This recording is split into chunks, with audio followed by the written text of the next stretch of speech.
మన ఆ రోజు తెలుగుదేశం పివి నరసింహరావు సమర్థించలేదా? సో అందువల్ల సందర్భం వచ్చినప్పుడు ఒక రకంగా మాట్లాడినప్పుడే క్వశ్చన్ వస్తుంది. మా సైద్ధాంతిక శత్రువు బీజేపీ, మా ఏకైక రాజకీయ శత్రువు డిఎంకే అంటూ ఉన్నారు సార్ టీవీకే అధినేత సినీ హీరో విజయ్. సో ఈ రెండు పార్టీలను తరిమి కొట్టడమే లక్ష్యం, వచ్చే ఎన్నికల్లో ఏ పార్టీతోనూ పొత్తు ఉండదు, ఒంటరిగానే పోటీ చేస్తున్నాము అని ప్రకటించారు విజయ్. కానీ ఆంధ్రప్రదేశ్లో చూసుకుంటే కనుక మరో సినీ నటుడు, మరో సినీ హీరో పవన్ కళ్యాణ్ మాత్రం పొత్తులతోనే రాజకీయం చేస్తూ ఉన్నారు. 15 ఏళ్ల పాటు పొత్తులతోనే ఉంటాము, మా నాయకుడు చంద్రబాబు నాయుడే అని పదే పదే ఆయన చెప్తూ ఉన్నారు. సార్ విజయ్ వ్యూహానికి పవన్ కళ్యాణ్ వ్యూహానికి ఉన్న తేడా ఏంటి? అంటే ఏ రాజకీయ పార్టీ అయినా, ఏ రాజకీయ నాయకుడైనా అక్కడ ఉన్న రాజకీయ కాంటెక్స్ట్ను బట్టి వ్యూహరచన చేస్తాడు. అంతటా సినిమా హీరోలు గనక అందరూ ఒకే రకమైన వ్యూహం అనుసరించాలని లెక్కలేదు కదా. మీకు పవన్ కళ్యాణ్ కూడా 2014లో ఎన్డీఏకి మద్దతు ఇచ్చాడు. 2019 ఎలక్షన్స్లో రాష్ట్రంలో ఉన్న 2 ప్రధాన పార్టీలకు వ్యతిరేకంగానే నిలబడ్డాడు. మీరు టీడీపీ, వైసీపీలకు వ్యతిరేకంగా వామపక్షాలు బీఎస్పీని కలుపుకొని పోటీ చేశాడు. అంటే ఒక థర్డ్ ఫ్రంట్గా ఎమర్జ్ కావాలని ప్రయత్నం చేశాడు. కానీ ప్రాక్టికల్గా జరగలేదు. పవన్ కళ్యాణ్ 2 సీట్లు ఓడిపోయాడు, జనసేన 1 సీట్లో కూడా గెలవలేదు. తనకున్న ఓటింగ్ 6%, 7%, 10% ఓటింగ్ కాస్త ఏ రకమైన రాజకీయ ప్రభావాన్ని చూపలేదు. దీనికి కారణం మన దేశ ఎన్నికల వ్యవస్థ. మన దేశ ఎన్నికల వ్యవస్థ ఫస్ట్ పాస్ట్ పోస్ట్ సిస్టమ్ అంటారు. అంటే ఒక నియోజకవర్గంలో మెజారిటీ వస్తే మీరు 10 నియోజకవర్గాల్లో కలిపి 1000 ఓట్ల మెజార్టీ వచ్చినా 10 సీట్లు వస్తుంది. ఒక్క నియోజకవర్గంలో 1,00,000 ఓట్ల మెజార్టీ వచ్చినా 1 సీట్ వస్తుంది. అందువల్ల మన ఎన్నికల వ్యవస్థనే కూటములు కట్టడానికి అనువైనటువంటి వ్యవస్థ.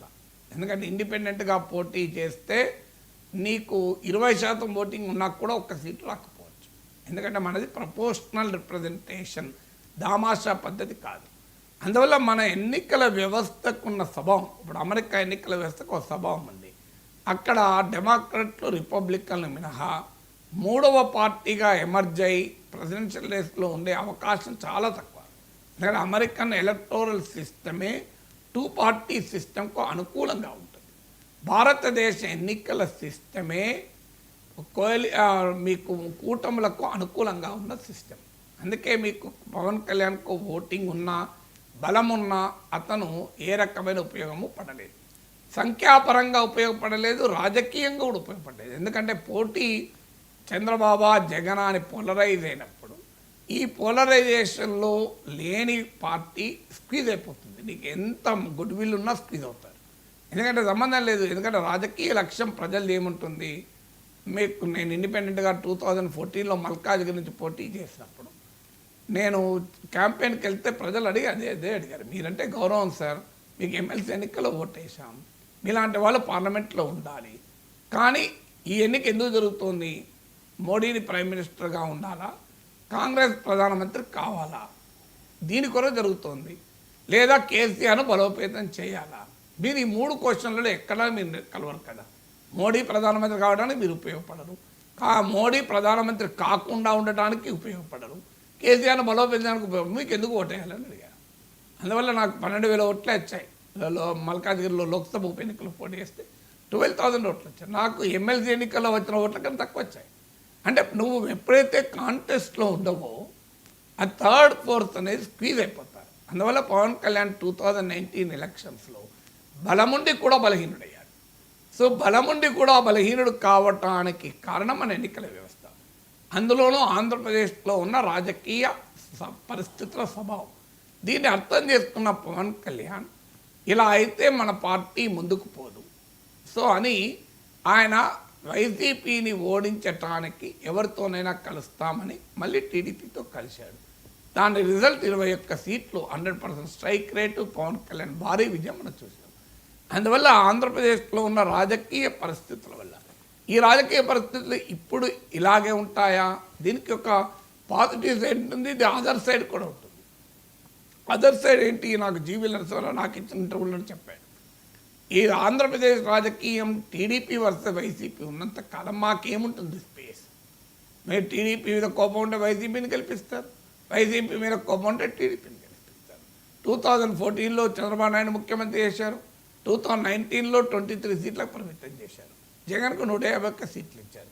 2024కి వచ్చారు, చంద్రబాబు నాయుడు 164 సీట్లు ఇచ్చారు, జగన్కు 11 సీట్లు ఇచ్చారు. ఇదేనా ఇక పని? మరి మేము ఎప్పుడు ఎదగాలి? అందువల్ల మేము థర్డ్ ఫోర్త్గా ఉంటామని బీజేపీ ఆలోచించింది. కానీ పవన్ కళ్యాణ్ ఏమో తన బలముండి కూడా బలహీనుడు కావుతున్నాడు కనుక వ్యూహాత్మకంగా పవన్ కళ్యాణ్ ఆలోచించాడు. బీజేపీకి తప్పక పవన్ కళ్యాణ్ బాటలోకి వచ్చి టీడీపీతో కలిసింది. భవిష్యత్తులో 15 ఏళ్ల పాటు ఉంటారా రాజకీయాల్లో? అలాంటి గ్యారంటీలు వారంటీలు ఏముండవు. సో ఎప్పుడు ఏమవుతుంది అనేది రేపు నిజంగానే చంద్రబాబు నాయుడు ప్రభుత్వం పట్ల ప్రజా వ్యతిరేకత బాగా పెరిగింది అనుకుందాం. ఇది మరి జగన్కే లాభం అయ్యే పరిస్థితి వస్తే ఏం చేయాలి? బీజేపీ పవన్ కళ్యాణ్లు వైసీపీతోనన్నా కలవాలి, కానీ వైసీపీతో కలవలేరు, వైసీపీ కలుపుకోదు. అప్పుడు థర్డ్ ఫోర్త్గా మళ్ళీ ఎమర్జ్ కావాల్సిందే. అందువల్ల ఆయా రాష్ట్రాల్లో ఉన్న రాజకీయ పరిస్థితులు బట్టి ఉంటుంది. ఎన్టీ రామారావు పార్టీ పెట్టినప్పుడు కాంగ్రెస్ వర్సెస్ ఎవరు అనే ప్రశ్న వచ్చింది. అప్పుడు ఎన్టీ రామారావు బలంగా అప్పుడున్న జనతా పార్టీ కానీ కమ్యూనిస్ట్ పార్టీలు కానీ రాష్ట్ర వ్యాపిత ప్రజెన్స్ ఉండి కాంగ్రెస్ పార్టీని ఓడించగలుగుతాం అనే విశ్వాసాన్ని ప్రజలకు కల్పించే స్థితిలో లేదు. ఆ టైంలో ఎన్టీ రామారావు పార్టీ పెట్టాడు, ప్రజలకు పిలిపించాడు, కాంగ్రెస్ దుష్ట పాలనకు చరమగీతం పాడుదాం అని. దానితో తెలుగుదేశం సూపర్ హిట్ అయింది. మీరు అదే చిరంజీవి 2009లో పార్టీ పెట్టాడు. అటు రాజశేఖర రెడ్డి, చంద్రబాబు నాయుడు బలంగా ఉన్నారు. టీడీపీ కాంగ్రెస్ల మధ్య రాజకీయం పోలరైజ్ అయి ఉంది. చిరంజీవి తనకెందుకు ఓటు వేయాలో చెప్పుకోలేకపోయాడు. దాంతో 18% ఓటింగ్ కానీ పరిమితమయ్యాడు. ఎందుకంటే టీడీపీ నచ్చని, కాంగ్రెస్ నచ్చని ఓటింగ్ ఎప్పుడూ ఉంటుంది. ఆ ఓటింగ్ మాత్రమే వచ్చింది తప్ప సర్క్యూట్ బ్రేక్ చేసి ఒక స్థాయికి పోలేకపోయాడు. ఎందుకు పోలేకపోయాడు అని తిరుపతి మీటింగ్లోని ట్రెండ్ మనకు కనబడ్డది. అటు రాజశేఖర రెడ్డికి ఎందుకు ఓటు వేయకూడదో చెప్పడం లేదు, ఇటు చంద్రబాబు నాయుడుకి ఎందుకు ఓటు వేయడం లేదో చెప్పడం లేదు. ఈ రెండు చెప్పకుండా చిరంజీవికి ఎందుకు ఓటేస్తారు? అందుకే ప్రజారాజ్యం ఫెయిల్ అయింది. సో అందువల్ల విజయ్ ఇప్పుడు అక్కడున్న పొలిటికల్ కాంటెక్స్ట్లో ఆయన ముఖ్యమంత్రి కావాలని కోరుకుంటున్నాడు. పవన్ కళ్యాణ్ ఏమో క్లియర్గా చెప్పాడు తన అభిమానులకు, మీరు నన్ను సీఎం అంటారు కానీ ఎమ్మెల్యేగానే గెలిపించలేదు, సీఎం ఎట్లయితాను, అందుకొరకు ఎక్కువ తక్కువ అంచనాలు వద్దు, వాస్తవికంగా ఉందామన్నారు. విజయ్ ఇంకా నమ్మకంలో ఉన్నాడు ఏంటంటే తానే ముఖ్యమంత్రి కాగలని. తాను ముఖ్యమంత్రి కావాలనుకున్నప్పుడు ఏడీఎంకేతో కలవలేడు.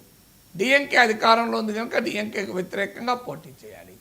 ఎప్పుడైనా ఒక రాజకీయ పార్టీ కానీ ఒక మీడియా కానీ యాంటీ ఎస్టాబ్లిష్మెంట్ ఉన్నప్పుడే పెరుగుతుంది. మీరు ఇప్పుడు అధికార పార్టీతో కలిస్తే ఎట్లా పెరుగుతుంది? ఇప్పుడు పవన్ కళ్యాణ్ పరిస్థితి అదే. మీరు చూడండి, ఇలాగే రాజకీయం ఉంటే జనసేన బలపడదు, ఇంపాసిబుల్ కూడా. ఇక్కడికన్నా ఒక అడుగుడు ముందుకేదు.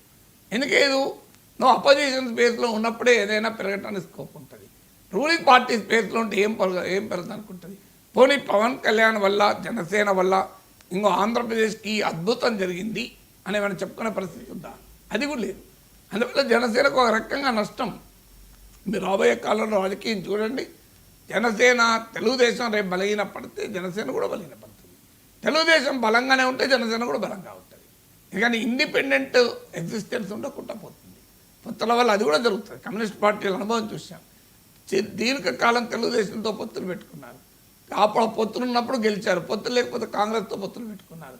తెలుగుదేశం కాంగ్రెస్తో పొత్తున్నప్పుడు గెలిచారు, పొత్తులు లేకపోతే ఒక్క సీట్ లేకుండా పోయింది. అందువల్ల పొత్తులు షార్ట్ టర్మ్లో లాభపడతాయి, లాంగ్ టర్మ్లో దెబ్బతీస్తాయి. అందువల్ల ఏ షార్ట్ టర్మ్లో డెఫినెట్గా లాభపడతాయి. పవన్ కళ్యాణ్ అందుకు ఉదాహరణ.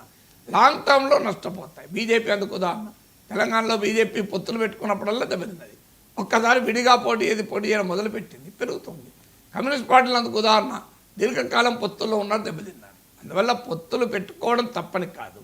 ఏ సందర్భంలో పొత్తు పెట్టుకోవాలి, ఏ సందర్భంలో విడిగా పోటీ చేయాలి అనే స్పష్టతగా రాజకీయ నాయకుడికి ఉంటే, రాజకీయ పార్టీకి ఉంటే తెలుస్తుంది. అందువల్ల 2019లో ఏ పార్టీతో పొత్తు పెట్టుకోకపోవడం వల్ల పవన్ కళ్యాణ్ నష్టపోయాడు. 2024లో టీడీపీతో పొత్తు పెట్టుకోవడం వల్ల లాభపడ్డాడు. అందువల్ల కొన్ని సందర్భాల్లో పొత్తు లాభం అవుతుంది, కొన్ని సందర్భాల్లో నష్టం అవుతుంది. నార్మల్గా షార్ట్ టర్మ్లో లాభం అవుతుంది, లాంగ్ టర్మ్లో నష్టం.